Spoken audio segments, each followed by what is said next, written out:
కొంతమంది రీఫర్బిష్డ్ కదా కొంటే ఏమవుతుందేమో అంత కాస్ట్ అంటే ప్రొజెక్టర్ అంటే మనం ఫస్ట్ హ్యాండ్లో తీసుకున్న న్యూ పీస్ అయితేనే కొంచెం ఎక్కువ సర్వీస్ ఉంటుంది, లైఫ్ ఉంటుంది.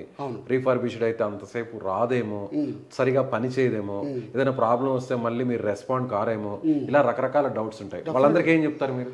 ఒకటండి, దీంట్లో సర్వీస్ మన రీఫర్బిష్డ్ కానీ యూజర్ ప్రొజెక్టర్స్ కూడా ఎట్లుంటాయంటే, మేము తెచ్చే ప్రొజెక్టర్స్ వేరే కస్టమర్స్ వాడేసిన ప్రొజెక్టర్స్ తీసుకొచ్చి మేము మార్కెట్లో అమ్మం.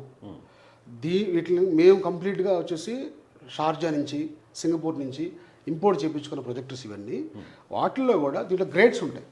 A grade, A plus, A double plus, A triple plus అని. మేము హై గ్రేడ్ ప్రొజెక్టర్స్ తెప్పిస్తాం. ఎందుకంటే మాకు మార్జిన్ తక్కువ ఉన్నా కూడా రిస్క్ ఉండదు.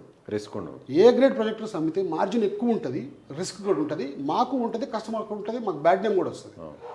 ఆ మార్కెట్లో నిలబడాలి అంటే వీలైనంత వరకు మార్జిన్ తక్కువైనా పర్లేదు, కానీ కస్టమర్ది మంచి ప్రోడక్ట్ ఇవ్వాలి. అదే మెయిన్. అట్లా కూడా అడ్వర్టైజ్మెంట్ మ్యాక్సిమం నాకు నా ఆఫీస్కి బోర్డు ఉండదు.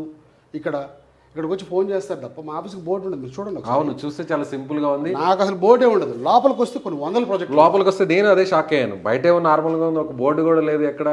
లోపల చూస్తే ఏమో మొత్తం 100 పైన ప్రాజెక్ట్. చాలా మంది కస్టమర్స్ చెప్తారు బయట బోర్డు పెట్టండి సార్, బోర్డు పెట్టండి సార్ అని.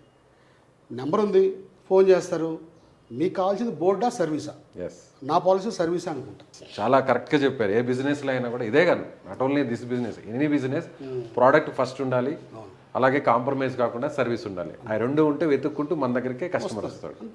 అందుకే మీరు 20 years నుంచి ఈ ఫీల్డ్లో రాణిస్తున్నారు.